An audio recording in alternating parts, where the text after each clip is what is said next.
जिसनो मत आवे सो सतगुर माहे समाना।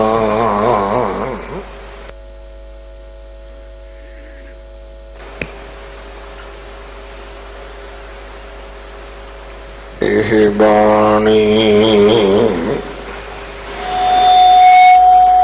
जो जियो जाने तिस अंतर रवे हर नामा। बाणी गुरु गुरु है बाणी विच बाणी अमृत सारे। गुर बाणी कहे सेवक जन माने। पर तख गुरु निस्तारे।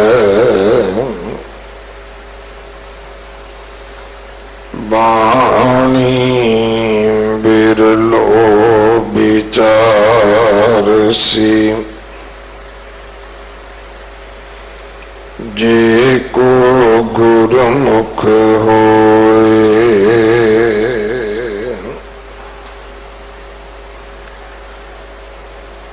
एह बाणी महापुरख की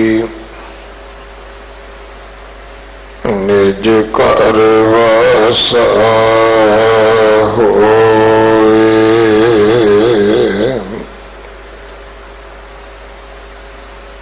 मारू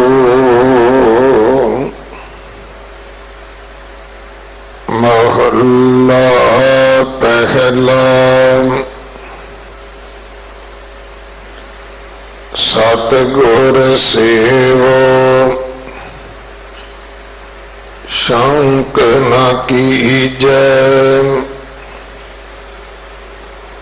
आसा माहे निराश रही जै।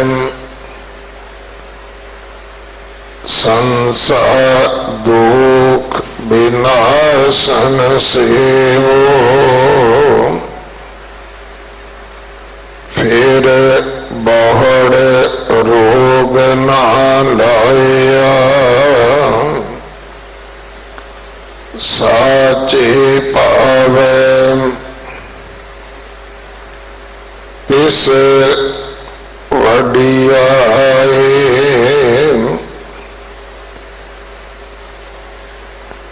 कौन से दूजा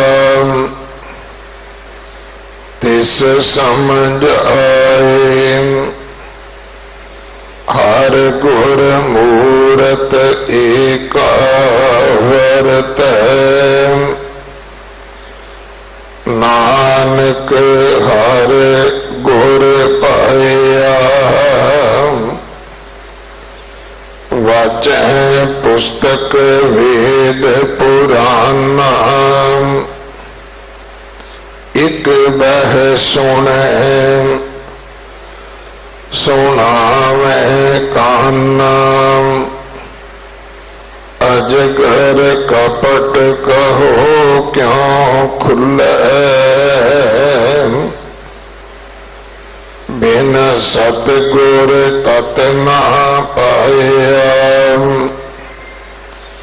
करें विभूत लगावे भस्म। अंतर क्रोध चंडाल सुहामे। पाखंड कीने जोग न पाइए। बिन सतगुर अलख ना पाया। तीरथ भरत नेम करें उद्यान। सत संजम कथय ज्ञाना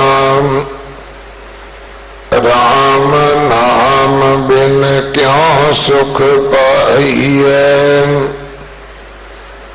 बिन सतगुर परम न जाया न्यूली करम प्रियंगम पाठी रेचक कुंभक पूरक मन हाठी पाखंड धर्म प्रीत नहीं हर सोम गुर शब्द महारस पाया कुदरत देख रहे मन मानिया गुर शब्दीन सब ब्रह्म पशानिया नानक आत्म राम सबाया गुर सतगुर अलख लखाया कुदरत देख रहे मन मानिया गुर शब्दीन सब ब्रह्म पशानिया नानक आत्म राम सबाया गुर सतगुर अलख लखाया। वाहिगुरु जी का खालसा वाहिगुरु जी की फतेह। इस पावन शब्द दे 15 पदे ਹਨ। 8 पदियां तक विचार ਆਪਾਂ कल ਸਰਵਣ ਕੀਤੀ ਸੀ। बाकी 7 पदियां ਦੀ विचार अज ਸਿੰਘ ਸਾਹਿਬ भाई जसबीर सिंह जी खालसा साबका जथेदार श्री अकाल तख्त साहिब सरवण करवाउणगे। 2 दिन का उन्हां दा साडे पास समा है। अज उन्हां दी वदैगी भी है। भाई नवतेज सिंह जी दमदमी टकसाल वाले वो भी सिंह साहब जी दे नाल आए सन। उन्हां दा भी सिंह साहब जी दा भी बहुत बहुत धन्यवाद।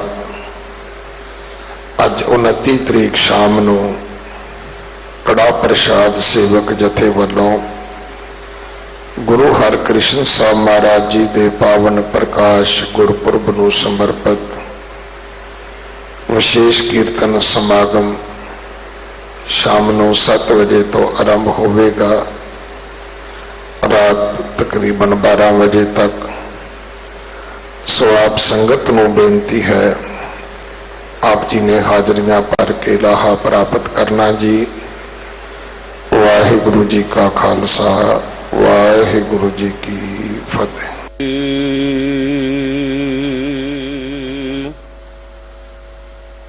जब लो नहीं भाग ललार उदय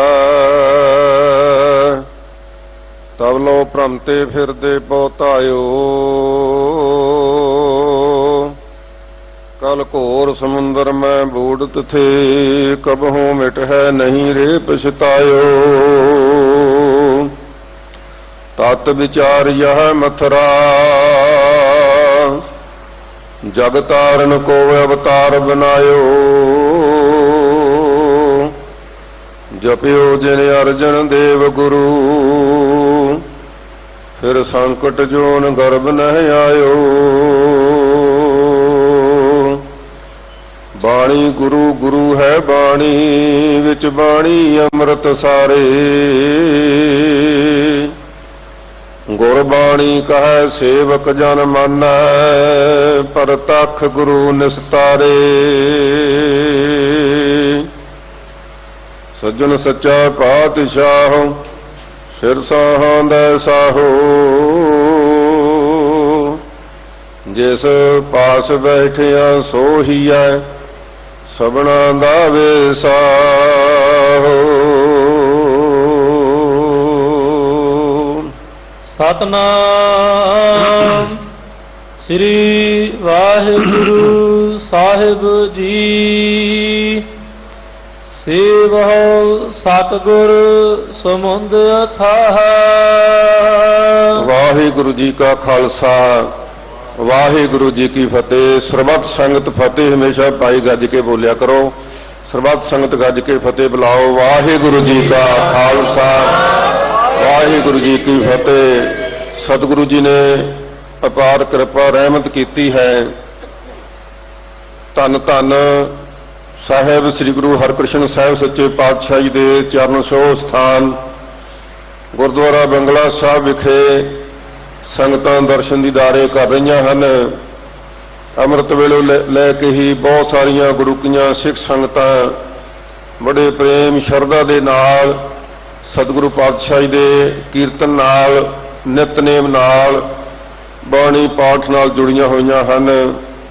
सतगुरु जी का हुक्म है कि जो कीर्तन है वो कलयुग दे विच मनुख दी कल्याण का प्रमुख साधन है।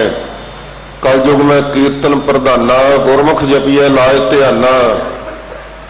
ये कीर्ति जो गुरु की महिमा है ये मनुख दियां मैलां धो दिंदी है, साडे मन नूं शुद्ध करदी है अथवा परमात्मा नाल जुड़न वास्ते सतगुरु पातशाह दा कीर्तन सानू इस पासे प्रेरदा है। सो ओ गुरु की बाणी दी आसा जी दी वार दा कीर्तन रागी जत्थे पासों आप संगतां ने सरवण कीता है। जो रावी दे कंढे करतारपुर साहब वाली थां ते धन गुरु नानक साहब जगत नूं तारनहार गुरु सतगुरु पातशाह जी आप नारायण कला धार जग में परवरियो। निरंकार आकार जोत जग मंडल करियो। सतगुरु पातशाह जी उस रावी दे स्थान ते सज के ये धुर की बाणी उचार रहे हैं। सो आओ जो इस पावन स्थान की मर्यादा अनुसार धुर की बाणी की कथा का समा आया है। सरबत संगतां मन चित बिरतियां कागर करके गुरु की बाणी की कथा सुनने का आप यतन करिए। जिन्नी कोशिश करांगे जिन्ने ध्यान नाल सुनांगे उन्ना ही वध लाभ होवेगा। सतगुरु जी रहमतां करनगे कृपा करनगे क्योंकि ये सदीवी उपदेश है गुरु का। सतगुर मेरा नीत नवा ना आवे ना जाए वो अविनाशी पुरख है सब में रहा समाए। ये कदे पुराना होने वाला उपदेश नहीं कि कदे गुरु नानक साहब के समय दे विच ये 15वीं सदी दे विच ये जिहड़ा उपदेश सी उस वेले दा सी जां 16वीं सदी दे विच सी। नहीं भाई इहदा सदियां नाल संबंध नहीं। इहदा तां संबंध क्योंकि ये रब्बी बाणी है धुर की बाणी है। इहदा संबंध साडी आत्मा नाल है क्योंकि परमात्मा का नाम है। जिहड़ी गुरु की बाणी है ना इहदा संबंध समय नाल नहीं है। इहदा संबंध साडी आत्मा नाल है। इस वास्ते आत्मा नूं प्रबोधन वास्ते ये परमात्मा की बाणी है। इसलिए सतगुरु पातशाह जी ने हुक्म किया जैसी मैं आवे खसम की बाणी। उस मालक की बाणी है। हजूर कहते तैसड़ा करी ज्ञान वे लालो। उस तरह का ज्ञान जिस तरह का अकाल पुरख ने फरमान भेजिया उस ढंग ना ये बाणी का उचारण होया। बाणी अंकित हुई बाणी लिखी गई। उस ढंग दे नाल कलगीधर पातशाह जी ने सानू इस बाणी दे लड़ ला के सदैव वास्ते सानू इस ज्ञान दे समुंदर नाल सतगुरु ने जोड़ दिता। सो वो धुर की बाणी है। इहदे विच ना कोई वाध घाट हो सकती है ना किसी की करन की समर्था है क्योंकि समर्थ गुरु का हुक्म है। फरमान तेरा सिरे उपर फिर ना करत विचार। उहदा फरमान साडे सिर दे उपर है। ਸ਼੍ਰੋਮਣੀ ਹੈ ਸਭ ਤੋਂ। ਫਿਰ ਨਾ ਕਰਤ ਵਿਚਾਰ, ਕਹਿੰਦੇ ਫਿਰ ਭਾਈ ਇਹਦੀਆਂ ਕਾਹਦੀਆਂ ਵਿਚਾਰਾਂ, ਕਿ ਬਾਣੀ ਕਿਵੇਂ ਹੈ, ਇਹ ਬਾਣੀ ਕਿੱਥੇ ਉਚਾਰੀ ਗਈ, ਇਹ ਬਾਣੀ ਕਿਉਂ ਉਚਾਰੀ ਗਈ, ਇਹ ਬਾਣੀ ਵਿੱਚ ਆ ਕਿਉਂ ਆਇਆ, ਕਿਉਂ ਹੈ ਨਹੀਂ। ਇਹ ਸਾਡੇ ਮਨ ਦੀ ਸ਼ੰਕਾ ਹੈ, ਇਹ ਸਾਡੇ ਮਨ ਦੇ ਭੁਲੇਖੇ ਨੇ। ਸੋ ਸਤਿਗੁਰੂ ਪਾਤਸ਼ਾਹ ਜੀ ਇਹਨਾਂ ਤਮਾਮ ਭੁਲੇਖਿਆਂ ਨੂੰ ਦੂਰ ਕਰਨ ਵਾਸਤੇ ਤੁਰਕੀ ਬਾਣੀ ਦੀ ਕਥਾ ਥਾਵਾਂ ਥਾਵਾਂ ਤੇ ਗੁਰੂ ਕੇ ਸਿੱਖ ਸੋ ਇਸ ਕਥਾ ਦੀ ਵਿਚਾਰ ਕਰਦੇ ਨੇ। ਇਹ ਵੱਖਰੀ ਗੱਲ ਹੈ ਕਿ ਕੋਈ ਕਰਨੀ ਵਾਲਾ, ਕਮਾਈ ਵਾਲਾ, ਨਿਤਨੇਮੀ, ਅਭਿਆਸੀ ਮਹਾਂਪੁਰਖ ਜਦੋਂ ਕੋਈ ਕਥਾ ਕਰਦਾ ਹੈ ਨਾ, ਉਹ ਆਪਣੇ ਆਪ ਜੋ ਸਰੋਤੇ ਨੇ, ਕਥਾ ਸੁਣਨ ਵਾਲੇ ਨੇ, ਉਹਨਾਂ ਦੀਆਂ ਮਨਬਿਰਤੀਆਂ ਨੂੰ ਆਪਣੇ ਆਪ ਇਕਾਗਰ ਕਰ ਲੈਂਦਾ, ਉਹਦੇ ਵਿੱਚ ਸ਼ਕਤੀ ਹੁੰਦੀ ਆ। ਸੋ ਨਹੀਂ ਤੇ ਭਾਈ ਜੀ ਆਪਾਂ ਖੁਦ ਵੀ ਵਿਚਾਰ ਕਰਾਂਗੇ, ਧਿਆਨ ਜੋੜਨ ਦੀ ਕੋਸ਼ਿਸ਼ ਕਰਾਂਗੇ, ਧੰਨ ਗੁਰੂ ਗ੍ਰੰਥ ਸਾਹਿਬ ਸੱਚੇ ਪਾਤਸ਼ਾਹ ਜੀ ਸਮਰੱਥ ਨੇ, ਉਹ ਫਿਰ ਵੀ ਕਿਰਪਾ ਕਰ ਦਿੰਦੇ ਨੇ। ਸੋ ਇਸ ਵਾਸਤੇ ਭਾਈ ਆਓ ਤੁਰਕੀ ਬਾਣੀ ਸੁਣਨ ਵਾਸਤੇ, ਗੁਰੂ ਕੀ ਬਾਣੀ ਦੀ ਕਥਾ ਸਰਵਣ ਕਰਨ ਵਾਸਤੇ, ਮਨ ਬਿਰਤੀਆਂ ਚਿੱਤ ਨੂੰ ਇਕਾਗਰ ਕਰਨ ਲਈ ਸਰਬੱਤ ਸੰਗਤ ਗੱਜ ਕੇ ਬੋਲੋ ਸਤਨਾਮ ਸ੍ਰੀ ਵਾਹਿਗੁਰੂ ਜੀ। ਸਤਨਾਮ ਸ੍ਰੀ ਵਾਹਿਗੁਰੂ ਸਾਹਿਬ ਜੀ। ਸੇਵਹੁ ਸਤਿਗੁਰ ਸਮੁੰਦ ਅਥਾਹ। ਸਤਿਗੁਰੂ ਧੰਨ ਗੁਰੂ ਨਾਨਕ ਸਾਹਿਬ ਸੱਚੇ ਪਾਤਸ਼ਾਹ ਜੀ ਕਿਰਪਾ ਕਰਦੇ ਨੇ ਕਿ ਉਹ ਅਥਾਹ ਗੁਣਾਂ ਦਾ ਸਮੁੰਦਰ ਹੈ, ਜੋ ਪਰਮਾਤਮਾ ਦਾ ਨਾਮ ਹੈ, ਧੁਰ ਕੀ ਬਾਣੀ ਹੈ। ਇਹਦੇ ਵਿੱਚ ਮਹਾਰਾਜ ਸੱਚੇ ਪਾਤਸ਼ਾਹ ਜੀ ਨੇ ਸ਼ੁਭ ਗੁਣਾ ਰੂਪ ਹੀਰੇ ਜਵਾਹਰ ਆਦਿਕ ਰੱਖੇ ਹੋਏ ਨੇ। ਰਤਨ ਰਤਨ ਪਦਾਰਥ ਬਹੁ ਸਾਗਰ ਭਰਿਆ ਰਾਮ, ਬਾਣੀ ਗੁਰਬਾਣੀ ਲਾਗੇ ਤਿੰਨ ਹੱਥ ਚੜਿਆ ਰਾਮ, ਗੁਰਬਾਣੀ ਲਾਗੇ ਤਿੰਨ ਹੱਥ ਚੜਿਆ ਨਿਰਮੋਲਕ ਰਤਨ ਅਪਾਰਾ। ਪਾਰਾਵਾਰ ਤੋਂ ਰਹਿਤ ਸ਼ੁਭ ਗੁਣਾਂ ਦੇ ਰਤਨ ਉਸ ਦੇ ਹੱਥ ਲੱਗ ਜਾਂਦੇ ਨੇ, ਜਿਹੜਾ ਨਿਤਾ ਭਰਤੀ ਧੁਰ ਕੀ ਬਾਣੀ ਪੜ੍ਹਦਾ ਹੈ। ਸਤਿਗੁਰੂ ਪਾਤਸ਼ਾਹ ਜੀ ਇੱਥੇ ਫਰਮਾਉਂਦੇ ਨੇ ਕਿ ਭਾਈ ਉਸ ਨੂੰ ਰਤਨਾਂ ਦੇ ਖਜ਼ਾਨੇ ਨੂੰ ਸੇਵ ਨਾ ਕਰੋ, ਭਾਵ ਸਿਮਰਨ ਨਾ ਕਰੋ, ਉਹਦਾ ਸਿਮਰਨ ਅਭਿਆਸ ਕਰੋ ਜੋ ਸ਼ੁਭ ਗੁਣਾਂ ਦਾ ਖਜ਼ਾਨਾ ਹੈ। ਆਵਹੁ ਨਾਮ ਰਤਨ ਧਨ ਲਾਹਾ। ਭਾਈ ਕੀ ਇਹਦੇ ਚੋਂ ਪ੍ਰਾਪਤੀ ਕੀ ਹੋਵੇਗੀ? ਮਹਾਰਾਜ ਸੱਚੇ ਪਾਤਸ਼ਾਹ ਜੀ ਫਰਮਾਉਂਦੇ ਨੇ, ਇਸ ਦੇਹੀ ਕੋ ਸਿਮਰੈ ਦੇਵ, ਸੋ ਦੇਹੀ ਭਜ ਹਰ ਕੀ ਸੇਵ, ਭਜੋ ਗੋਬਿੰਦ ਭੂਲ ਮਤ ਜਾਹੋ, ਮਾਨਸ ਜਨਮ ਕਾ ਇਹੀ ਲਾਹੋ। ਇਹ ਲਾਭ ਹੈ ਜੋ ਪਰਮਾਤਮਾ ਦਾ ਨਾਮ ਜਪਣ ਦਾ, ਜੋ ਇਸ ਜ਼ਿੰਦਗੀ ਦੀ ਪ੍ਰਾਪਤੀ ਹੈ ਨਾ, ਸੋ ਉਹਦੇ ਜ਼ਿੰਦਗੀ ਦੀ ਅੱਗੇ ਪ੍ਰਾਪਤੀ ਕੀ ਹੈ, ਸਾਡਾ ਨਿਸ਼ਾਨਾ ਕੀ ਹੈ? ਭਈ ਪ੍ਰਾਪਤ ਮਾਨੁਖ ਦੇਹੁਰੀਆ, ਗੋਬਿੰਦ ਮਿਲਨ ਕੀ ਹੈ ਤੇਰੀ ਵਰੀਆ। ਇਹ ਤੇਰੀ ਵਾਰੀ ਹੈ ਭਾਈ।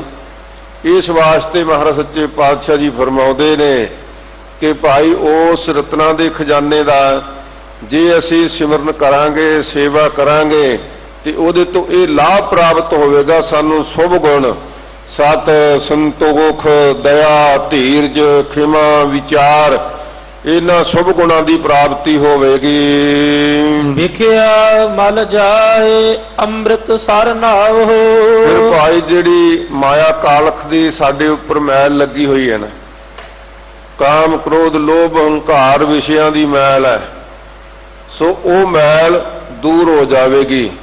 ਅੰਮ੍ਰਿਤ ਸਰ ਨਾਵੋ, ਇਹ ਸਰ ਸਰੋਵਰ ਹੈ ਬਾਣੀ ਦਾ, ਜੋ ਧੰਨ ਗੁਰੂ ਗ੍ਰੰਥ ਸਾਹਿਬ ਦੀ ਬਾਣੀ ਹੈ।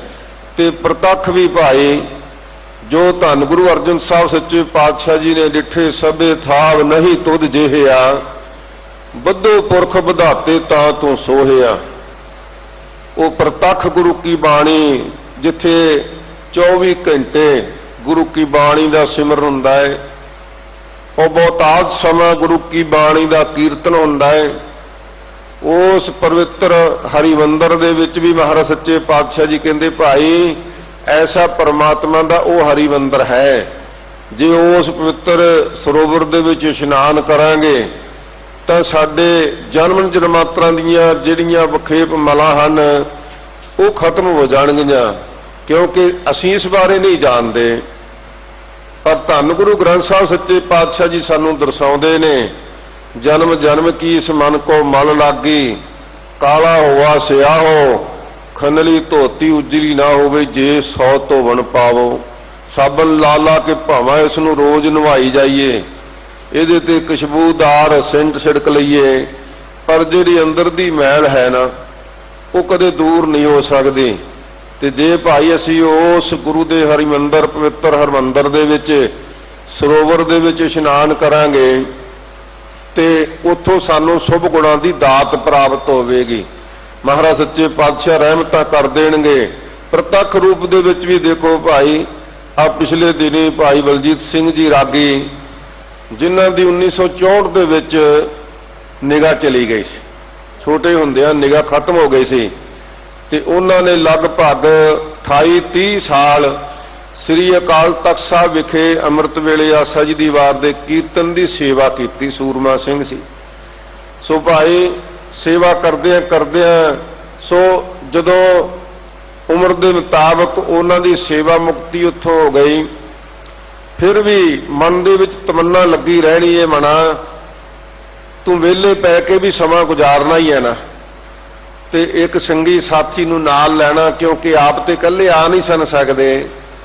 ਦਰਬਾਰ ਸਾਹਿਬ ਰੋਜ਼ ਆਉਣਾ, ਪ੍ਰਕਾਸ਼ ਵੇਲੇ ਤੱਕ ਦੀ ਸਾਰੀ ਸੇਵਾ ਵਿੱਚ ਹਾਜ਼ਰ ਰਹਿਣਾ, ਮਹਾਰਾਜ ਦੀ ਬਾਣੀ ਦੇ ਸਵਈਏ ਸਰਵਣ ਕਰਨੇ, ਸਿਮਰਨ ਕਰਨਾ, ਸੇਵਾ ਵਿੱਚ ਲੱਗੇ ਰਹਿਣਾ। ਮਨ ਵਿੱਚ ਚਾਅ ਸੀ। ਰਿਟਾਇਰਮੈਂਟ ਤੋਂ ਬਾਅਦ ਵੀ ਆਉਂਦੇ ਰਹੇ ਭਾਈ, ਲਗਾਤਾਰ ਆਉਂਦਿਆਂ ਆ ਥੋੜੇ ਦਿਨ ਪਹਿਲਾਂ, ਹਫ਼ਤਾ ਕੁ ਪਹਿਲਾਂ ਦੀ ਗੱਲ ਹੈ, ਤੁਸੀਂ ਬਹੁਤ ਸੋਸ਼ਲ ਮੀਡੀਆ ਤੇ ਦੇਖਿਆ ਹੋਣਾ ਹੈ, ਸਵਈਆਂ ਦੀ ਸੇਵਾ ਚੱਲ ਰਹੀ ਸੀ। ਪ੍ਰਕਾਸ਼ ਸਾਹਿਬ ਸ੍ਰੀ ਗੁਰੂ ਗ੍ਰੰਥ ਸਾਹਿਬ ਸੱਚੇ ਪਾਤਸ਼ਾਹੀ ਦਾ ਪ੍ਰਕਾਸ਼ ਹੋ ਰਿਹਾ ਸੀ, ਤੇ ਉਸੇ ਵੇਲੇ ਇਹਨੇ 1964 ਤੋਂ ਗਈ ਹੋਈ ਨਿਗਾਹ ਵਾਪਸ ਪਰਤ ਆਈ। ਧੰਨ ਗੁਰੂ ਰਾਮਦਾਸ ਮਹਾਰਾਜ ਨੇ ਐਸੀ ਕਿਰਪਾ ਕੀਤੀ, ਕਹਿਣ ਲੱਗਾ ਮੈਨੂੰ ਦਿਸਣ ਲੱਗ ਪਿਆ। ਸੋ ਸਤਿਗੁਰੂ ਦੀਆਂ ਰੋਜ਼ ਹੀ ਬਰਕਤਾਂ ਵਰਤਦੀਆਂ ਹੈ। ਇਹ ਨਹੀਂ ਕਿ ਇੱਕ ਥਾਂ ਨੇ, ਇੱਥੇ ਵੀ ਗੁਰੂ ਕੀ ਬਾਣੀ ਦਾ ਕੀਰਤਨ ਹੁੰਦਾ, ਪਵਿੱਤਰ ਸਰੋਵਰ ਹੈ, ਇਹਦੇ ਵਿੱਚ ਵੀ ਭਾਈ ਬੇਅੰਤ ਤਰੰਗਾਂ ਗੁਰਬਾਣੀ ਦੀਆਂ ਲਹਿਰਾਂ ਉਸ ਪਾਣੀ ਵਿੱਚ ਮਿਲਦੀਆਂ ਨੇ ਜਾ ਕੇ। ਇੱਥੇ ਵੀ ਸਰੋਵਰ ਵਿੱਚ ਇਸ਼ਨਾਨ ਕਰਨ ਦਾ ਮਹੱਤਵ ਹੈ, ਪਰ ਉੱਥੇ ਮਹਾਰਾਜ ਤਾਂ ਕਿ 24 ਘੰਟੇ ਹੀ ਉੱਥੇ ਗੁਰੂ ਕੀ ਬਾਣੀ ਦਾ ਉਚਾਰਨ ਹੁੰਦਾ ਹੈ।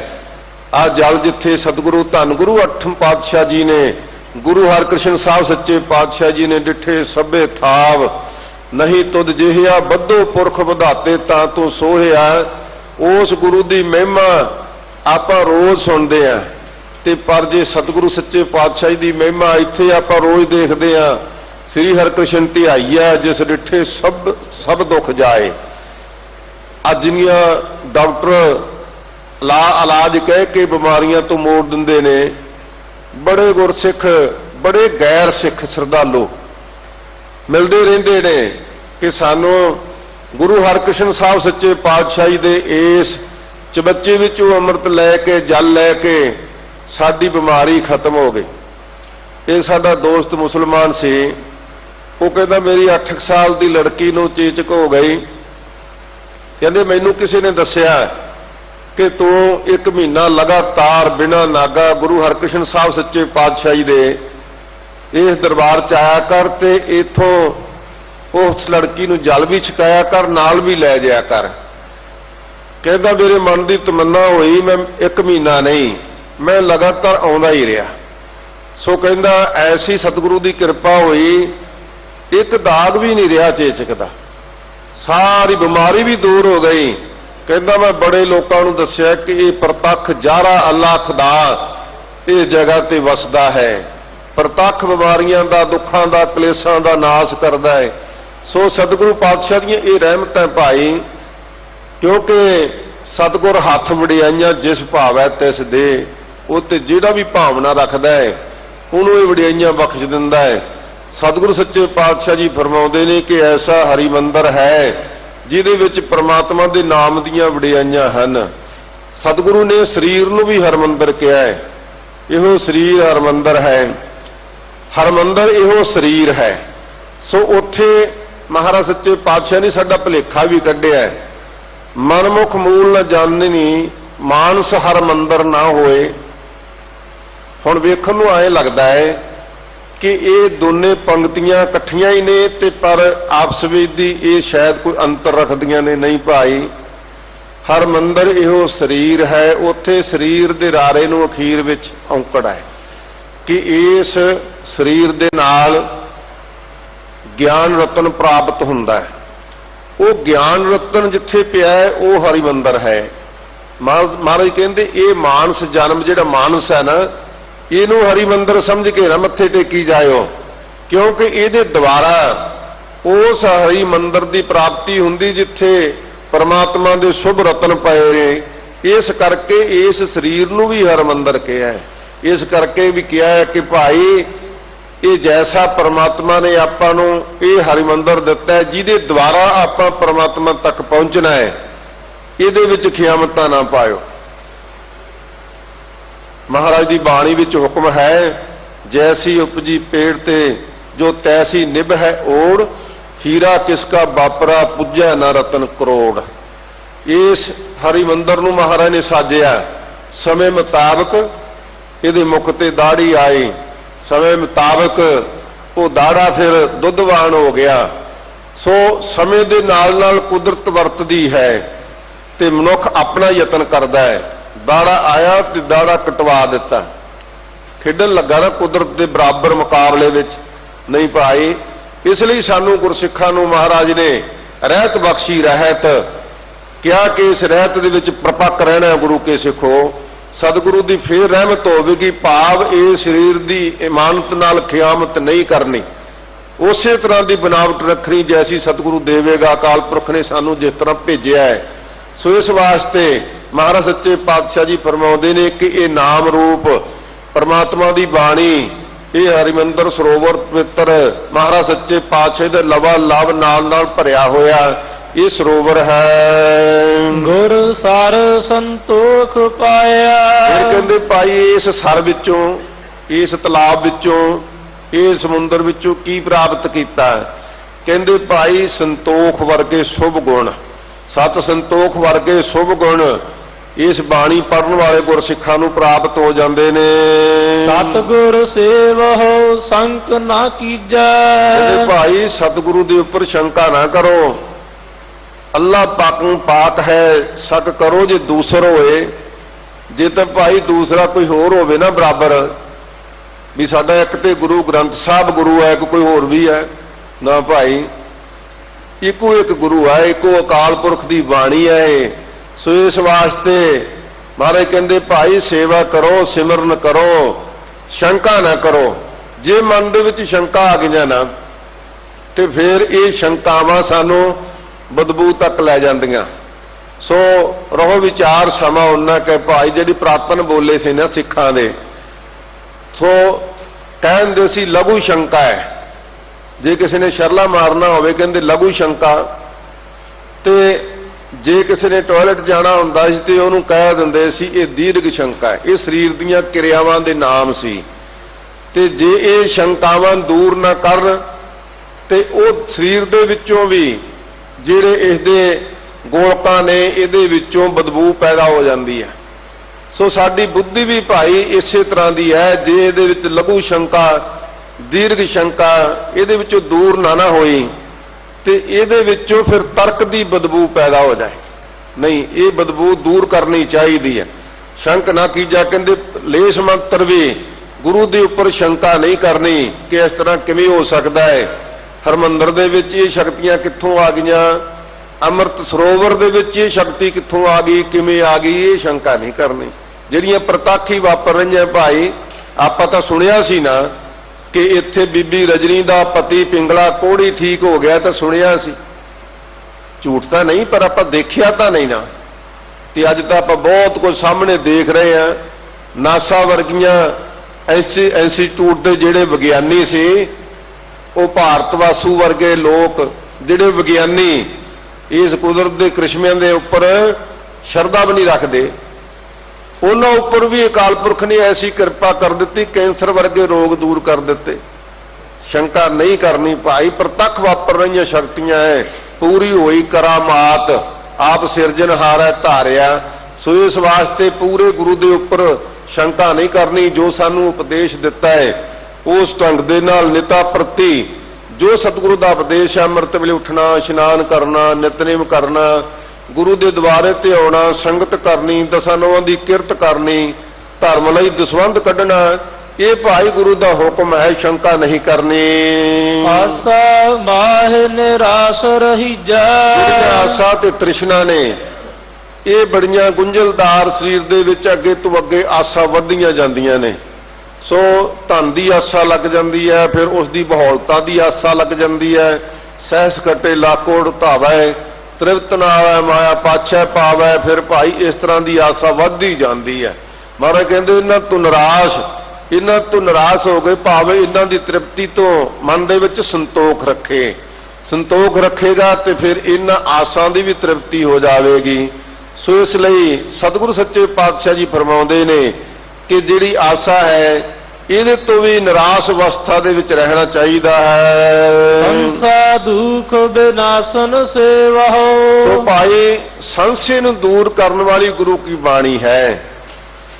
ਭਗਤ ਕਬੀਰ ਜੀ ਬਾਣੀ ਵਿੱਚ ਫਰਮਾਉਂਦੇ ਨੇ, ਕੋਈ ਗਾਵੇ ਕੋ ਸੁਣੈ ਹਰ ਨਾਮਾ ਚਿਤ ਲਾਏ, ਕਹੋ ਕਬੀਰ ਸੰਸਾ ਨਹੀਂ ਅੰਤ ਪਰਮਗਤ ਪਾਏ। ਇਹ ਸੰਸਾ ਹੀ ਨਹੀਂ ਮਨ ਵਿੱਚ ਕਿ ਪਰਮਗਤੀ ਪੈਦਾ ਹੋਵੇਗੀ, ਪ੍ਰਾਪਤ ਹੋਵੇਗੀ, ਮੁਕਤੀ ਪ੍ਰਾਪਤ ਹੋਵੇਗੀ ਕਿ ਨਹੀਂ, ਇਹ ਸੰਸਾ ਹੀ ਨਹੀਂ।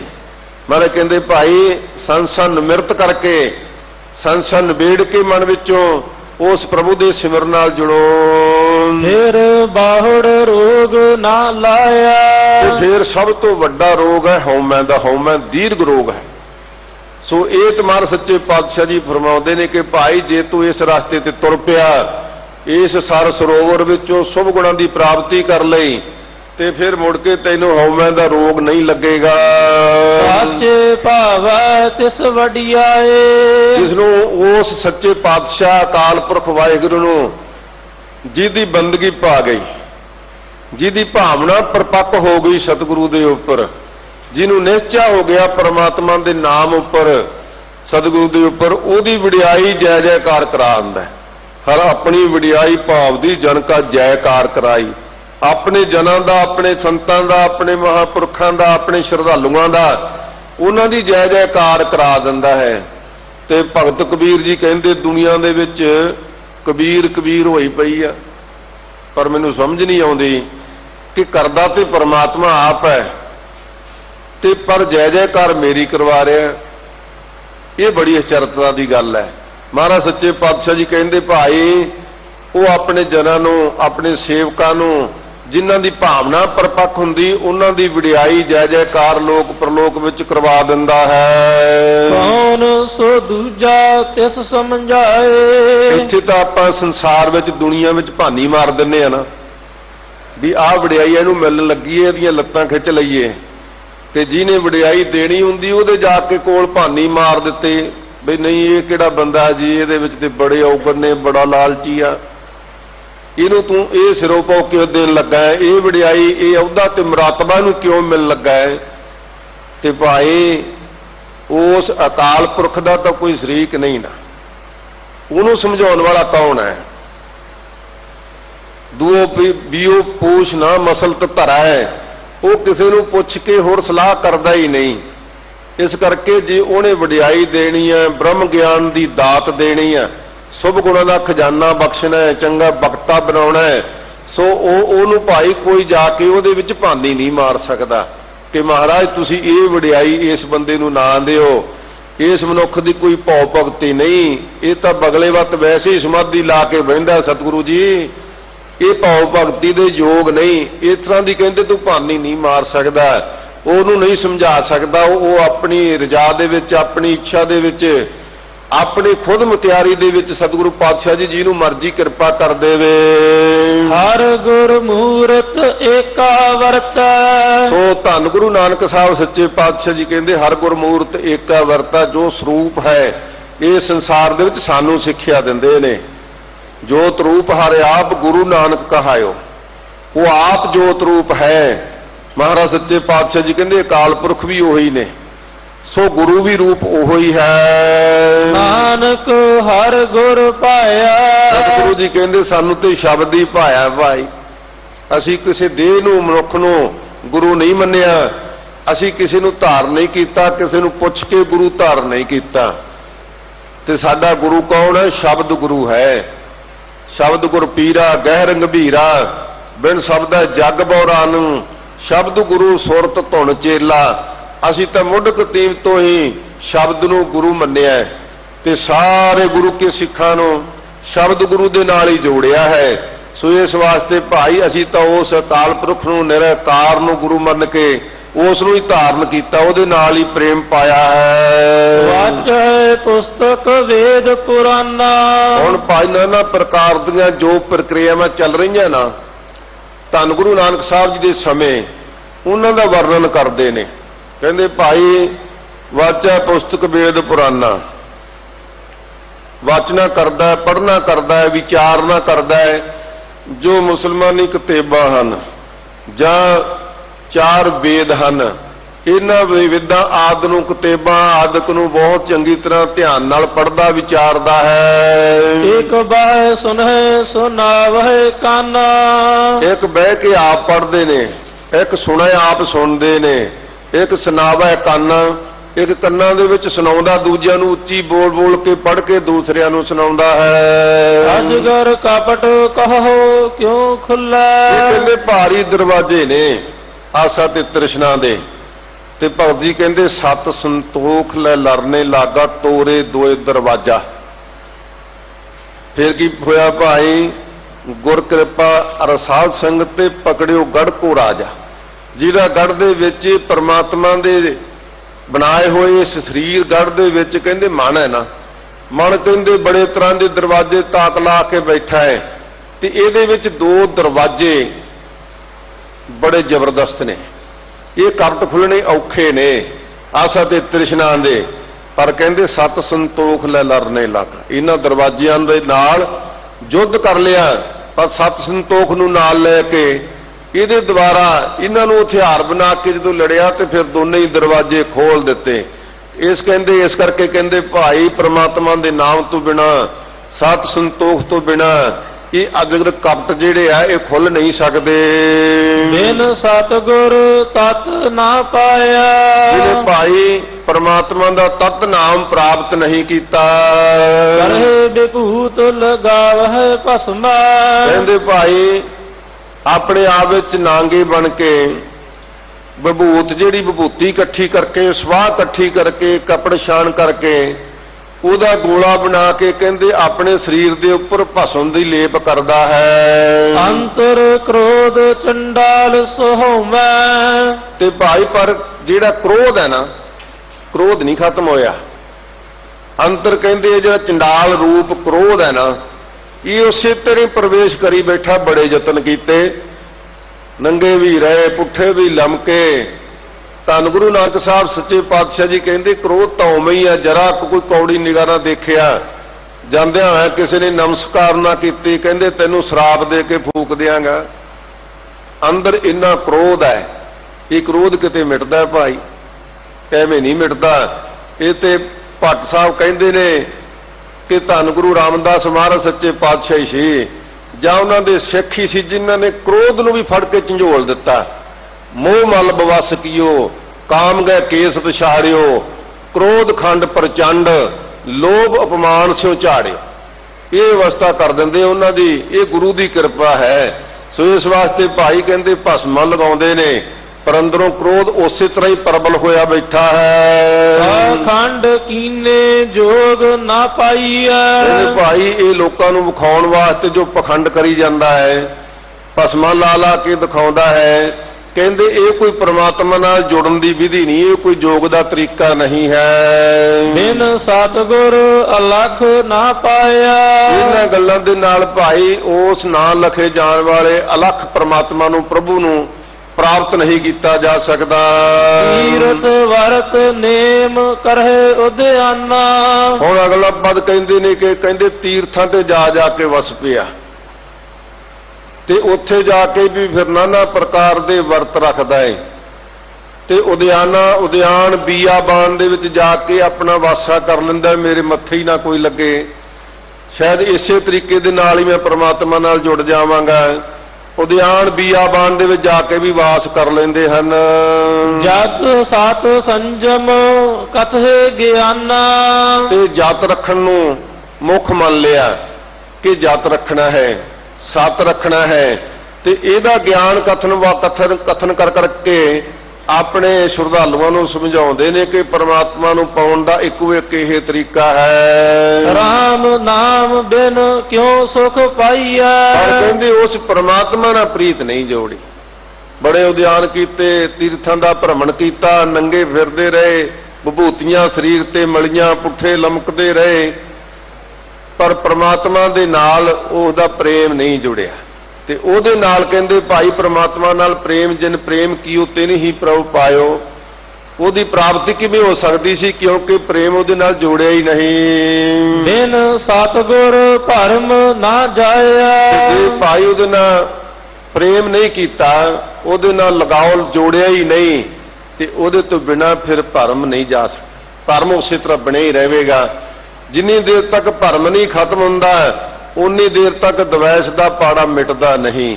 ਸੋ ਸਤਿਗੁਰੂ ਪਾਤਸ਼ਾਹ ਜੀ ਕਹਿੰਦੇ ਭਾਈ ਇਸ ਤਰੀਕੇ ਨਾਲ ਭਰਮ ਨਹੀਂ ਜਾ ਸਕਦਾ ਜਿੰਨੀ ਦੇਰ ਤੱਕ ਪਰਮਾਤਮਾ ਦੇ ਨਾਮ ਦੇ ਨਾਲ ਲਿਵ ਜੋੜਦਾ ਨਹੀਂ। ਨਿਉਲੀ ਕਰਮ ਭੁਯੰਗਮ ਪਾਠੀ। ਹੁਣ ਅੱਗੇ ਫਰਮਾਉਂਦੇ ਹਨ ਇਹ ਜੋਗੀਆਂ ਦਾ ਪਤੰਜਲੀ ਦਾ ਇੱਕ ਰਸਤਾ ਹੈ, ਉਹਦੇ ਤਰੀਕੇ ਨੇ। ਨਿਉਲੀ ਕਰਮ ਕਹਿੰਦੇ ਨੇ ਭਾਈ ਜੋਗੀਆਂ ਦਾ ਹੈ।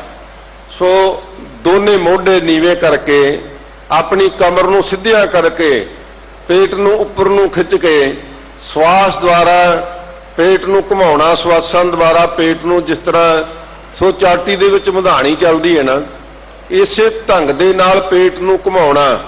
ਤੇ ਇਸ ਢੰਗ ਇਹਨੂੰ ਕਹਿੰਦੇ ਨਿਉਲੀ ਕਰਮ। ਤੇ ਇਹਦੇ ਵਿੱਚ ਜੋਗੀਆਂ ਨੇ ਇੱਕ ਹੋਰ ਮਤ ਵੀ ਦੱਸਿਆ ਕਿ ਅੰਡਕੋਸ਼ ਦੀ ਨਾੜੀ ਦੇ ਰਾਹੀਂ ਜਲ ਧਾਰਾ ਨੂੰ ਆਪਣੀ ਸ਼ਕਤੀ ਦੇ ਨਾਲ ਉੱਪਰ ਖਿੱਚਣਾ, ਇਹ ਤਾਦਕ ਉਹ ਜਲ ਨੂੰ ਫਿਰ ਆਪਣੇ ਪੇਟ ਵਿੱਚ ਘੁਮਾਉਣਾ, ਇਹਨੂੰ ਨਿਉਲੀ ਆਸਣ ਕਹਿੰਦੇ ਨੇ।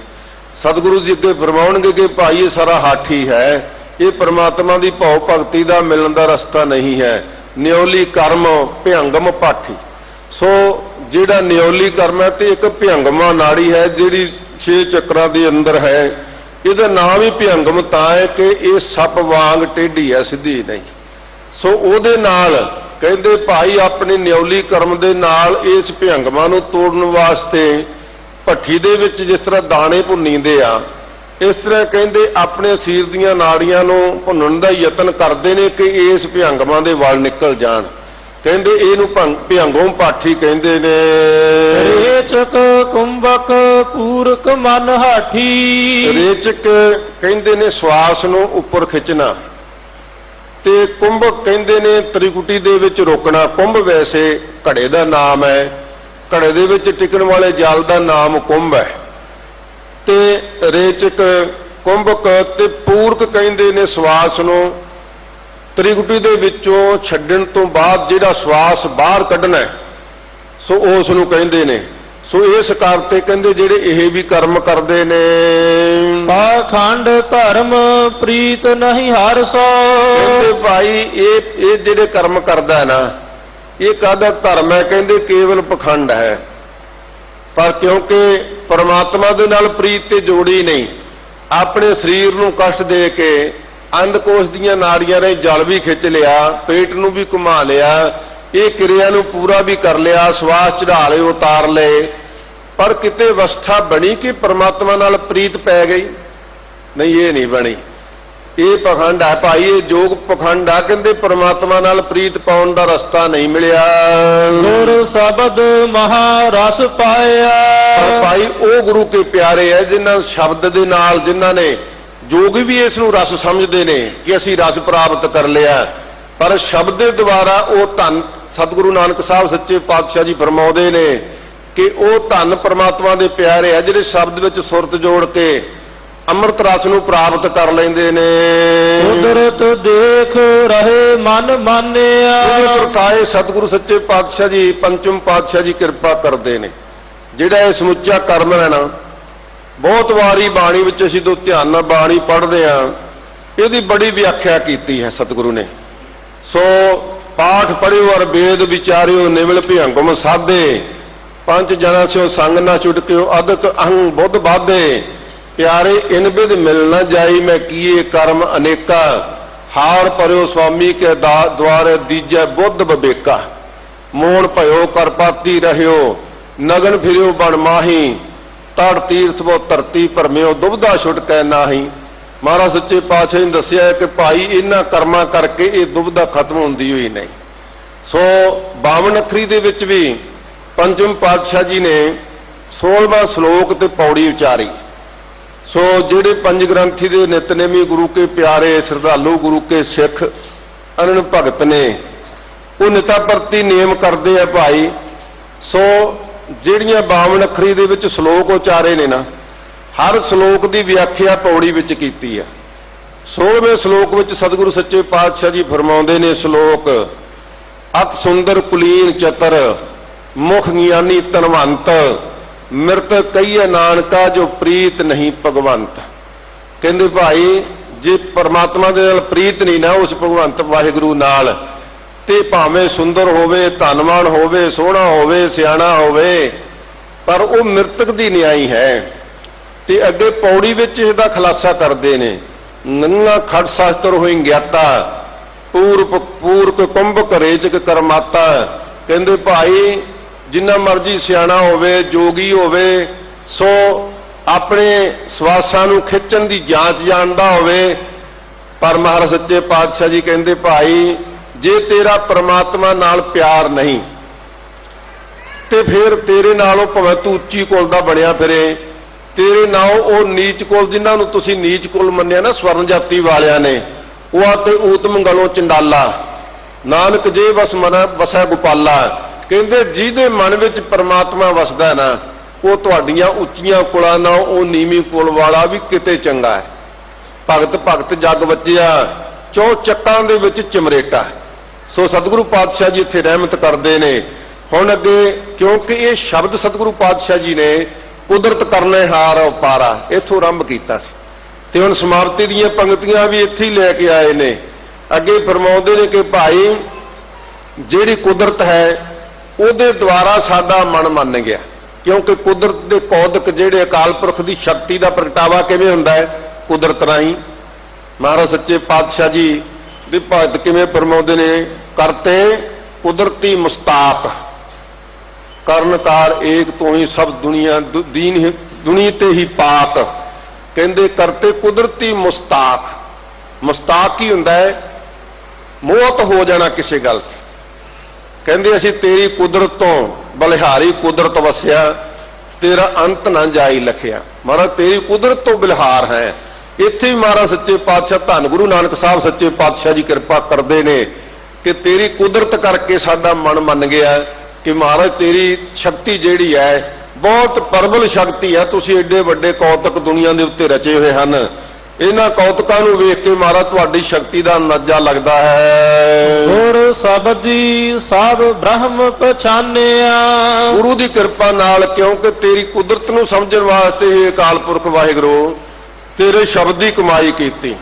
ਸ਼ਬਦ ਦੀ ਕਮਾਈ ਕਰਨ ਕਰਕੇ ਤੇ ਜਿਹੜਾ ਬ੍ਰਹਮ ਸਮਾਇਆ ਹੋਇਆ ਨਾ ਇਸ ਕੁਦਰਤ ਦੇ ਵਿੱਚ, ਤੇ ਉਹਨੂੰ ਅਸੀਂ ਸਮਝ ਲਿਆ, ਉਹਨੂੰ ਅਸੀਂ ਪ੍ਰਤੱਖ ਦੇਖ ਲਿਆ ਕਿ ਇਸ ਕੁਦਰਤ ਦੀ ਜਿਹੜੀ ਸ਼ਕਤੀ ਹੈ ਉਸ ਅਕਾਲ ਪੁਰਖ ਦੀ ਸਤਾ ਤੋਂ ਬਿਨਾ ਇਹ ਸ਼ਕਤੀ ਦੁਨੀਆ ਦੇ ਉੱਪਰ ਪ੍ਰਦਰਸ਼ਨ ਨਹੀਂ ਕਰ ਸਕਦੀ ਆਪਣੇ ਆਪ ਦਾ। ਇਸ ਕਰਕੇ ਮਹਾਰਾਜ ਤੇਰੀ ਹੋਂਦ ਨੂੰ ਅਸੀਂ ਤੇਰੀ ਕੁਦਰਤ ਦੇ ਰਾਹੀਂ ਸਮਝਿਆ ਹੈ। ਨਾਨਕ ਆਤਮ ਰਾਮ ਸੁਭਾਇਆ। ਸਤਿਗੁਰੂ ਸੱਚੇ ਪਾਤਸ਼ਾਹ ਜੀ ਕਹਿੰਦੇ ਸੁਭਾਇਆ, ਸੁਭਾਇਆ ਨਹੀਂ ਪਾਠ ਕਰਨਾ। ਨਾਨਕ ਆਤਮ ਰਾਮ ਸੁਭਾਇਆ। ਮਹਾਰਾਜ ਸੱਚੇ ਪਾਤਸ਼ਾਹ ਜੀ ਕਹਿੰਦੇ ਆਤਮਾ ਤੇ ਪਰਮਾਤਮਾ ਦਾ ਇੱਥੇ ਵਿਖਿਆਨ ਕਰਦੇ ਨੇ ਕਿ ਜਿਹੜੀ ਆਤਮਾ ਹੈ ਉਹ ਪਰਮਾਤਮਾ ਦੇ ਸਦੀਵ ਨਿਕਟ ਹੈ, ਪਰ ਇਹਦੇ ਵਿੱਚ ਜਿਹੜਾ ਭਰਮ ਦਾ ਪਰਦਾ ਪਿਆ ਹੋਇਆ ਨਾ, ਉਹ ਭਰਮ ਦਾ ਪਰਦਾ ਕੱਢਣ ਵਾਸਤੇ ਹੀ ਸਾਨੂੰ ਇਹਨਾਂ ਯਤਨ ਕਰਨਾ ਚਾਹੀਦਾ ਹੈ ਜੋ ਸਤਿਗੁਰੂ ਪਾਤਸ਼ਾਹ ਨੇ ਸਾਨੂੰ ਫਰਮਾਇਆ। ਪਰ ਜੇ ਮੁੱਢ ਤੋਂ ਲੱਗਾਂਗੇ ਨਾ ਭਾਈ ਫਿਰ ਇਹ ਸੌਖਾ ਹੋ ਜੂ, ਸਿਖਿਆਨ ਹੋ ਜੂ। ਸੋ ਥੋੜੇ ਜਿਹੇ ਦਿਨ ਹੋਏ ਦਾਸ ਸ੍ਰੀ ਅੰਮ੍ਰਿਤਸਰ ਸਾਹਿਬ ਵਿਖੇ ਇੱਕ ਗੁਰਸਿੱਖ ਦੇ ਘਰ ਗਿਆ ਉਹ ਕਹਿਣ ਲੱਗਾ ਸਿੰਘ ਸਾਹਿਬ ਜੀ ਪ੍ਰਸ਼ਾਦਾ ਛਕੋਗੇ। ਤੇ ਕੋਈ 10 ਕੁ ਸਾਲ ਦਾ 9 ਕੁ ਸਾਲ ਦਾ ਉਹਦਾ ਦੋਹਤਾ ਸੀ। ਉਹ ਇੱਕਦਮ ਕਹਿੰਦਾ ਸਿੰਘ ਸਾਹਿਬ ਜੀ ਪ੍ਰਸ਼ਾਦਾ ਛਕਾਉਣ ਕਰਕੇ ਗੁਰਸਿੱਖਾਂ ਨੂੰ ਬੜੇ ਵੱਡੇ ਤਸੀਹੇ ਝੱਲਣੇ ਪਏ। ਸੋ ਉਹਨੇ 2 ਸਾਖੀਆਂ, ਛੋਟੇ ਜਿਹੇ ਬੱਚੇ ਨੇ, ਕਹਿੰਦਾ ਭਾਈ ਤਾਰੂ ਸਿੰਘ ਨੂੰ ਪ੍ਰਸ਼ਾਦਾ ਛਕਾਉਣ ਕਰਕੇ ਹੀ ਖੋਪਰਾ ਲਵਾਉਣਾ ਪਿਆ। ਮੈਂ ਉਹਨੂੰ ਬੜੇ ਪਿਆਰ ਨਾਲ ਕਿਹਾ ਕਿ ਪੁੱਤਰਾ ਨਾ ਤੇ ਅਸੀਂ ਉਹ ਕਮਾਈ ਵਾਲੇ ਆ ਜਿਨ੍ਹਾਂ ਕਮਾਈ ਵਾਲੇ ਸਿੰਘਾਂ ਨੂੰ ਪ੍ਰਸ਼ਾਦਾ ਉਦੋਂ ਛਕਾਇਆ ਸੀ, ਤੇ ਨਾ ਜਿਨ੍ਹਾਂ ਨੇ ਛਕਾਇਆ ਸੀ ਉਹੀ ਕਮਾਈ ਵਾਲੇ ਰਹੇ। ਅਸੀਂ ਤੇ ਵਿਹਲੜ ਆ, ਉਹ ਵਿਹਲੜ ਨਹੀਂ ਸੀ ਜਿਨ੍ਹਾਂ ਨੂੰ ਪ੍ਰਸ਼ਾਦਾ ਛਕਾਇਆ ਸੀ ਨਾ। ਉਹ ਧਰਮ ਦੀ ਖਾਤਰ ਜੂਝਣ ਵਾਲੇ ਗੁਰਸਿੱਖ ਸਨ। ਪਰ ਮੈਂ ਹੈਰਾਨ ਕਿ ਏਡਾ ਛੋਟਾ ਬੱਚਾ, ਮੈਂ ਉਹਨੂੰ ਕਿਹਾ ਕਿ ਬੇਟਾ ਤੂੰ ਕਿੱਥੋਂ ਸਿੱਖਿਆ ਏ? ਕਹਿੰਦਾ ਮੇਰੀ ਨਾਨੀ ਮਾਂ ਨੇ ਮੈਨੂੰ ਇਹ ਸਾਖੀਆਂ ਸੁਣਾਈਆਂ, ਮੈਨੂੰ ਰੋਜ਼ ਹੀ ਇੱਕ ਸਾਖੀ ਸੁਣਾਉਂਦੀ ਆ। ਮੈਨੂੰ ਕਹਿੰਦਾ ਬਹੁਤ ਸਾਖੀਆਂ ਆਉਂਦੀਆਂ। ਬੜਾ ਚਿੱਤ ਪ੍ਰਸੰਨ ਹੋਇਆ। ਖਾਲਸਾ ਜੀ ਇਹ ਵੀ ਆਪਣਾ ਵਿਰਸਾ, ਧਿਆਨ ਦਿਓ ਇੱਧਰ ਵੀ। ਜਿਹੜੇ ਛੋਟੇ ਛੋਟੇ ਬੱਚੇ ਹੈ ਨਾ, ਉਹਨਾਂ ਦਾ ਜ਼ਿਆਦਾ ਸਮਾਂ ਬੀਬੀਆਂ ਕੋਲ, ਮਾਤਾਵਾਂ ਕੋਲ ਬੀਤਦਾ ਹੈ। ਜਦੋਂ ਵੀ ਸਮਾਂ ਮਿਲੇ ਇਹਨਾਂ ਬੱਚਿਆਂ ਨੂੰ ਸਾਹਿਬਜ਼ਾਦਿਆਂ ਦੀਆਂ ਸਾਖੀਆਂ, ਇਹਨਾਂ ਛੋਟੀਆਂ ਛੋਟੀਆਂ ਬੱਚੀਆਂ ਨੂੰ ਉਹਨਾਂ ਬੀਬੀਆਂ ਦੀਆਂ ਸਾਖੀਆਂ ਜਿਨ੍ਹਾਂ ਦੇ ਗਲਾਂ ਵਿੱਚ ਆਪਣੇ ਛੋਟੇ ਛੋਟੇ ਬੱਚਿਆਂ ਦੇ ਹਾਰ, ਟੁਕੜੇ ਟੁਕੜੇ, ਬੋਟੀਆਂ ਬੋਟੀਆਂ ਦੇ ਹਾਰ ਪਵਾ ਲਏ। ਪਰ ਸੋਹਲੇ ਗਾਏ ਸਿਰ ਜਾਵੇ ਤਜਾਵੇ, ਸਾਡਾ ਸਿੱਖੀ ਸਿਦਕ ਨਾ ਜਾਵੇ।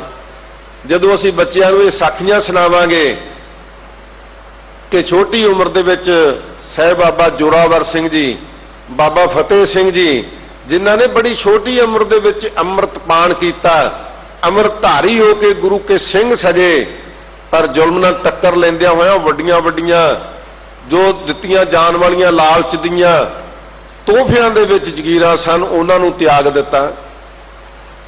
ਵੱਡਿਆਂ ਵੱਡਿਆਂ ਦੀ ਮੱਤ ਫਿਰ ਜਾਂਦੀ ਹੈ ਕਿ ਇੰਨੀਆਂ ਛੋਟੀਆਂ ਜਿਨ੍ਹਾਂ ਨੇ ਵੱਡੇ ਕੁਰਬਾਨੀਆਂ ਵਾਲੇ ਕਾਰਨਾਮੇ ਕਰ ਦਿੱਤੇ। ਜਦੋਂ ਅਸੀਂ ਬੱਚਿਆਂ ਨੂੰ ਇਹ ਸਾਖੀਆਂ ਸੁਣਾਵਾਂਗੇ ਨਾ, ਤੇ ਸਤਿਗੁਰੂ ਜੀ ਬਾਣੀ ਵਿੱਚ ਫਰਮਾਉਂਦੇ ਨੇ, ਉਹ ਪ੍ਰੀਤ ਚੀਤ ਪਹਿਲਰੀਆ, ਕਹਿੰਦੇ ਜਿਹੜੀ ਪਹਿਲੀ ਪ੍ਰੀਤ ਹੈ ਨਾ, ਉਹ ਮਨ ਦੇ ਵਿੱਚ ਗੰਢ ਵੱਜ ਜਾਂਦੀ ਹੈ, ਉਹ ਟੁੱਟਦੀ ਨਹੀਂ, ਉਹ ਕਦੇ ਨਾ ਕਦੇ ਜ਼ਰੂਰ ਉਗੜੇਗੀ। ਇਸ ਲਈ ਸਾਧ ਸੰਗਤ ਉਸ ਪ੍ਰੀਤ ਨੂੰ ਪੱਕਿਆ ਕਰਨ ਵਾਸਤੇ ਜ਼ਰੂਰੀ ਹੈ ਕਿ ਸਾਡੀਆਂ ਮਾਵਾਂ, ਨਾਨੀਆਂ, ਦਾਦੀਆਂ ਬਹੁਤ ਵੱਡਾ, ਅਸੀਂ ਇਹਨਾਂ ਨੂੰ ਵਿਹਲੇ ਨਾ ਸਮਝੋ, ਇਹਨਾਂ ਦਾ ਬੜਾ ਵੱਡਾ ਯੋਗਦਾਨ ਹੈ ਸਾਡੀ ਵਿਰਾਸਤ ਨੂੰ ਸਾਂਭਣ ਵਾਸਤੇ। ਸੋ ਜੇ ਕਿਤੇ ਆਪਣੀ ਗੋਦ ਲੈ ਕੇ ਇਹਨਾਂ ਬੱਚੇ ਬੱਚੀਆਂ ਨੂੰ ਇਹ ਗੁਰੂ ਘਰ ਦੇ ਇਤਿਹਾਸ ਨਾਲ, ਸਾਖੀਆਂ ਨਾਲ ਜੋੜ ਦੇਣ, ਤੇ ਉਹ ਬੱਚੇ ਜ਼ਿੰਦਗੀ 'ਚ ਜਿੱਥੇ ਮਰਜ਼ੀ ਚਲੇ ਜਾਣ, ਕਿਰਤ ਕਰਨ ਲਈ ਜਿਹੜੇ ਮਰਜ਼ੀ ਕੰਟਰੀ ਵਿੱਚ ਚਲੇ ਜਾਣ, ਉਹਨਾਂ ਦੇ ਮਨਾਂ ਵਿੱਚ ਦਾਦੀ ਦੀਆਂ, ਨਾਨੀ ਦੀਆਂ ਕਹੀਆਂ ਹੋਈਆਂ ਕਹਾਣੀਆਂ, ਸੁਣਾਈਆਂ ਹੋਈਆਂ ਸਾਖੀਆਂ ਕਦੇ ਖਤਮ ਨਹੀਂ ਹੋਣਗੀਆਂ।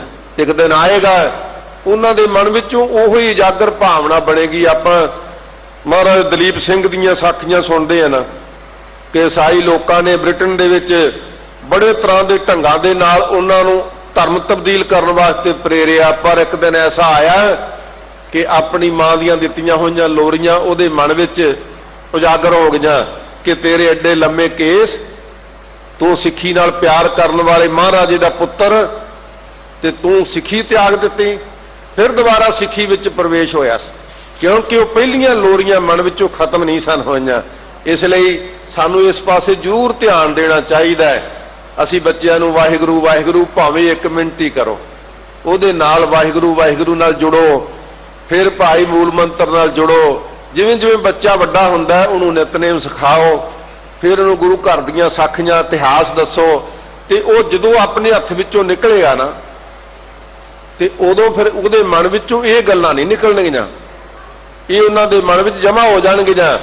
ਤੇ ਜੇ ਇਹਨਾਂ ਗੱਲਾਂ ਤੋਂ ਵਾਂਝੇ ਰਹਿ ਗਏ ਬੱਚੇ, ਤੇ ਫਿਰ ਜਦੋਂ ਉਡਾਰ ਹੋਣਗੇ, ਆਪਣੇ ਹੱਥਾਂ ਵਿੱਚੋਂ ਨਿਕਲਣਗੇ, ਫਿਰ ਸਾਡੇ ਮਨਾਂ ਵਿੱਚ ਪਛਤਾਵਾ ਰਹਿ ਜਾਏਗਾ ਕਿ ਹੁਣ ਬੱਚੇ ਸਾਡੇ ਆਖੇ ਨਹੀਂ ਲੱਗਦੇ, ਹੁਣ ਸਿਨੇਮਾ ਦੇਖਣ ਚੱਲ ਜਾਂਦੇ ਨੇ, ਸਾਰਾ ਦਿਨ ਫੇਸਬੁੱਕ ਤੇ ਲੱਗੇ ਰਹਿੰਦੇ ਨੇ, ਇਹ ਇੰਟਰਨੈਟ ਤੋਂ ਹੀ ਨਹੀਂ ਉੱਠਦੇ, ਇਹਨਾਂ ਦਾ ਦਿਨ ਦਾ ਕੰਮ ਹੀ ਇਹ ਹੋ ਗਿਆ।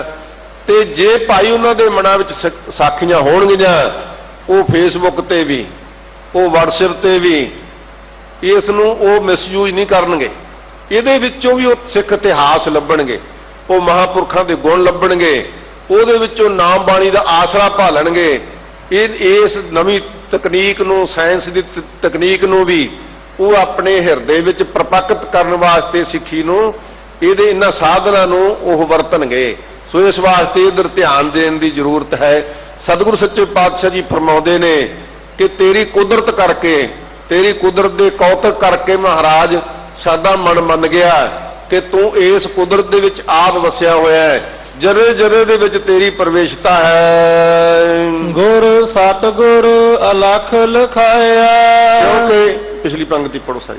ਨਾਨਕ ਆਤਮ ਰਾਮ ਸੁਭਾਇਆ। ਸਤਿਗੁਰੂ ਜੀ ਫਰਮਾਉਂਦੇ ਨੇ ਕਿ ਆਤਮ ਰਾਮ, ਜਿਹੜੀ ਆਤਮਾ ਹੈ ਉਹ ਰਮੇ ਹੋਏ ਰਾਮ ਦੇ ਵਿੱਚ ਰਮ ਕੇ ਪ੍ਰਮਾਤਮਾ ਨਾਲ ਮਿਲ ਜਾਂਦੀ ਹੈ। ਮਹਾਰਾਜ ਜੀ ਧੰਨ ਦਸਮ ਪਾਤਸ਼ਾਹ ਜੀ ਫਰਮਾਉਂਦੇ ਨੇ ਹਰ ਹਰ ਜਨ ਨੂੰ ਏਕ ਹੈ, ਬਿਨ ਵਿਚਾਰ ਕਿਛ ਨਾਹੇ, ਜਲ ਤੇ ਉਪਜ ਤਰੰਗ ਜਿਉ ਜਲ ਵਿਖੈ ਸਮਾਏ, ਸੂਰਜ ਕਿਰਨ ਮਿਲੇ ਜਲ ਕਾ ਜਲ ਹੁਆ ਰਾਮ, ਜੋਤੀ ਜੋਤ ਰਲੀ ਸੰਪੂਰਨ ਥੀਆ ਰਾਮ। ਸੋ ਭਾਈ ਇਹ ਜੋ ਰਮਿਆ ਹੋਇਆ ਆਤਮਾ ਸਾਡੀ ਆਤਮਾ ਉਸ ਰਮੇ ਹੋਏ ਰਾਮ ਨੂੰ ਜਪ ਜਪ ਕੇ ਉਹ ਪਰਮਾਤਮਾ ਦਾ ਰੂਪ ਹੀ ਹੋ ਜਾਂਦੀ ਹੈ। ਧੰਨ ਗੁਰੂ ਨਾਨਕ ਸਾਹਿਬ ਸੱਚੇ ਪਾਤਸ਼ਾਹ ਜੀ ਕਹਿੰਦੇ ਭਾਈ ਇਹ ਆਨੰਦ ਮਾਣਨ ਵਾਸਤੇ ਸਤਿਗੁਰੂ ਦੀ ਬਾਣੀ ਨੂੰ ਪੜ੍ਹਿਆ ਕਰੋ, ਇਹਦੀ ਸੇਵਨ ਕਰੋ, ਸਿਮਰਨ ਕਰੋ। ਤੇ ਸਤਿਗੁਰੂ ਪਾਤਸ਼ਾਹ ਜੀ ਕਹਿੰਦੇ ਭਾਈ ਜਦੋਂ ਰਮੇ ਹੋਏ ਰਾਮ ਨੂੰ ਸਮਝ ਲਿਆ ਤੇ ਸਾਡੀ ਆਤਮਾ ਉਸ ਪਰਮਾਤਮਾ ਵਿੱਚ ਭੇਦ ਹੋ ਜਾਵੇਗੀ। ਗੁਰ ਸਤਿਗੁਰ ਅਲਖ ਲਖਾਇਆ। ਤੇ ਫਿਰ ਭਾਈ ਨਾ ਲਖੇ ਜਾਣ ਵਾਲਾ ਜਿਹੜਾ ਅਲਖ ਪਰਮਾਤਮਾ ਹੈ ਨਾ, ਉਹਦੇ ਗੁਣਾਂ ਨੂੰ ਮਹਾਰਾਜ ਸੱਚੇ ਪਾਤਸ਼ਾਹ ਜੀ ਗੁਣਾ ਕਰਕੇ, ਉਹਦੇ ਤਤਸਤੀ ਲਖਣਾ ਕਰਕੇ ਸਾਨੂੰ ਸਮਝਾ ਦੇਣਗੇ। ਉਹ ਨਾ ਲਖੇ ਜਾਣ ਹੋਏ ਉਸ ਅਲਖ ਪਰਮਾਤਮਾ ਨੂੰ ਵੀ ਲਖਾਇਕ ਬਣਾ ਦੇਣਗੇ, ਜਨਾਇਕ ਬਣਾ ਦੇਣਗੇ। ਸਤਿਗੁਰੂ ਪਾਤਸ਼ਾਹ ਜੀ ਇਹ ਰਹਿਮਤ ਕਰਨਗੇ, ਕਿਰਪਾ ਕਰਨਗੇ। ਸੋ ਸਤਿਗੁਰੂ ਪਾਤਸ਼ਾਹ ਜੀ ਨੇ ਇਹ ਕਿਰਪਾ ਕੀਤੀ ਹੈ ਭਾਈ, ਕੱਲ ਨੂੰ ਖੰਡੇ ਬਾਟੇ ਦਾ ਅੰਮ੍ਰਿਤ ਤਿਆਰ ਹੋਣਾ। ਜਿਨ੍ਹਾਂ ਨੇ ਹਲੇ ਤੱਕ ਅੰਮ੍ਰਿਤ ਨਹੀਂ ਨਾ ਛਕਿਆ, ਇਹ ਤੋਂ ਬਿਨਾਂ ਤਾਂ ਭਾਈ ਆਪਣਾ ਛੁਟਕਾਰਾ ਨਹੀਂ। ਆਪਾਂ ਸਾਰੇ ਜਾਣਦੇ ਹਾਂ ਕਿ ਕਲਗੀਧਰ ਪਾਤਸ਼ਾਹ ਜੀ ਨੇ ਸਾਨੂੰ ਖੰਡੇ ਦਾ ਅੰਮ੍ਰਿਤ ਦੇ ਕੇ ਫਿਰ ਕਿਹਾ, ਖਾਲਸਾ ਮੇਰੋ ਰੂਪ ਹੈ ਖਾਸ, ਖਾਲਸੇ ਹੋ ਮੈਂ ਕਰੂ ਨਿਵਾਸ, ਖਾਲਸਾ ਮੇਰਾ ਸੱਜਣ ਸੂਰਾ, ਖਾਲਸਾ ਮੇਰਾ ਸਤਿਗੁਰ ਪੂਰਾ, ਖਾਲਸਾ ਮੇਰੀ ਜਾਨ ਕੀ ਜਾਨ, ਖਾਲਸਾ ਮੇਰੋ ਪਿੰਡ ਪ੍ਰਾਣ। ਤੇ ਨਾਲ ਹੁਕਮ ਕਰ ਦਿੱਤਾ, ਜਬ ਲਗ ਖਾਲਸਾ ਰਹੇ ਨਿਆਰਾ, ਤਬ ਲਗ ਤੇਜ ਦੇਉ ਮੈਂ ਸਾਰਾ, ਜਾਬੇ ਗਾਹ ਵਿਪਰਨ ਕੀ ਰੀਤ, ਮੈਂ ਨਾ ਕਰੂ ਇਨ ਕੀ ਪ੍ਰਤੀਤ। ਤੇ ਤੁਸੀਂ ਹੁਣ ਵੀ ਮੋਢਿਆਂ ਦੇ ਨਾਲ, ਡੌਲਿਆਂ ਦੇ ਨਾਲ ਤਵੀਤ ਬੰਨ ਕੇ ਤੁਰੇ ਫਿਰੋ, ਗਲਾਂ ਦੇ ਵਿੱਚ ਗਾਨੀਆਂ ਪਾਈ ਫਿਰੋ ਤਵੀਤਾਂ ਦੀਆਂ। ਫਿਰ ਖਾਲਸੇ ਵੀ ਕਹਾਓ। ਕਈ ਤਾਂ ਇਹੋ ਜਿਹੇ ਦੇਖੀ ਦੇ ਨਾਮ ਨਾ ਲਿਖਿਆ ਹੁੰਦਾ ਫਲਾਨਾ ਸਿੰਘ ਖਾਲਸਾ, ਤੇ ਅੰਮ੍ਰਿਤ ਵੀ ਨਹੀਂ ਛਕਿਆ ਹੁੰਦਾ। ਨਾ ਭਾਈ ਇਹ ਮਜ਼ਾਕ ਹੈ, ਬਣਾਓ ਇਸ ਗੱਲ ਦਾ ਮਜ਼ਾਕ ਨਾ ਉਡਾਓ। ਖਾਲਸੇ ਤਾਂ ਜੇ ਅਸੀਂ ਖੰਡੇ ਬਾਟੇ ਦਾ ਅੰਮ੍ਰਿਤ ਛਕ ਕੇ ਖਾਲਸਾਈ ਰਹਿਤ ਨੂੰ ਮੰਨ ਲਵਾਂਗੇ, ਖਾਲਸਾਈ ਰਹਿਤ ਨੂੰ ਧਾਰਨ ਕਰ ਲਵਾਂਗੇ, ਤੇ ਫਿਰ ਸਤਿਗੁਰੂ ਦੀ ਰਹਿਮਤ ਸਾਡੇ ਤੇ ਹੋਵੇਗੀ। ਫਿਰ ਗੁਰੂ ਕੇ ਪੁੱਤਰ ਤੇ ਪੁੱਤਰੀਆਂ ਬਣਾਂਗੇ, ਫਿਰ ਨਸ਼ਿਆਂ ਦਾ ਤਿਆਗ ਹੋਵੇਗਾ। ਸੁਭ ਗੁਣਾਂ ਦੀ ਮਹਾਰਾਜ ਸੱਚੇ ਪਾਤਸ਼ਾਹ ਜੀ ਕਿਰਪਾ ਕਰਕੇ ਸਾਨੂੰ ਬਖਸ਼ਿਸ਼ ਕਰ ਦੇਣਗੇ। ਲਾਭ ਹੀ ਲਾਭ ਹੈ ਭਾਈ, ਕਿਉਂਕਿ ਲਾਭ ਵਾਸਤੇ ਹਰ ਮਨੁੱਖ ਦੌੜਦਾ ਹੈ। ਤੇ ਜਦੋਂ ਲਾਭ ਹੀ ਲਾਭ ਪ੍ਰਾਪਤ ਕਰਨਾ ਤੇ ਫਿਰ ਇਸ ਰਸਤੇ ਤੇ ਤੁਰੋ, ਜਿਹੜਾ ਅੰਮ੍ਰਿਤ ਦਾ ਰਸਤਾ ਹੈ, ਜਿਹੜਾ ਗੁਰੂ ਦਾ ਰਸਤਾ ਹੈ, ਤੇ ਜਿਹੜਾ ਕਲਗੀਧਰ ਪਾਤਸ਼ਾਹ ਨੇ ਸਾਨੂੰ ਆਪਣੇ ਪਰਿਵਾਰ ਦਾ ਰਸਤਾ ਦੱਸਿਆ। ਜੇ ਸਤਿਗੁਰੂ ਦਾ ਪਰਿਵਾਰ ਬਣਨਾ ਹੈ ਨਾ, ਮਹਾਰਾਜ ਕਹਿੰਦੇ ਸੁਖੀ ਵਸੈ ਮੋਰੋ ਪਰਿਵਾਰਾ, ਸੇਵਕ ਸਿੱਖ ਸਭੈ ਕਰਤਾ, ਸਾਰੇ ਸੇਵਕ